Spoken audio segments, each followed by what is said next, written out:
Today is Cici's birthday, and I wanted to do something nice for her, so I decided to draw her.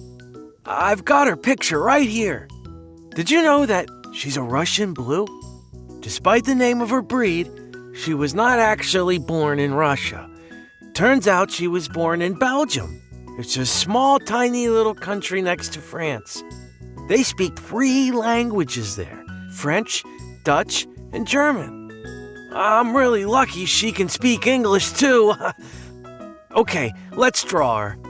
Let's start with her face. She's angular at the bottom and round at the top. Then the eyes, 2 circles with a little dot in the middle.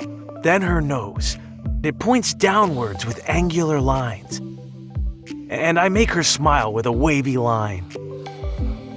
Now let's do the ears. I start with a little triangle and I extend the line to contour the entire ear. Let's do the same on the other side now. For the body, I start drawing her back, then the back paw and leg, then the front leg next to it, and then the tummy line. Her other front paw is up, so let's copy that. The second back leg is hidden behind her body, so we don't really need to draw it.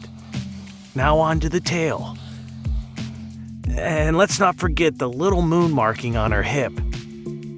Now I'll color her in blue, and notice how the blue inside of her ear is a little bit darker. And since it's her birthday, let's add a birthday hat. I'll color it yellow, just like her moon. There! I think she's really gonna like it. Okay, I'm gonna go give it to her now. See you next time. Bye!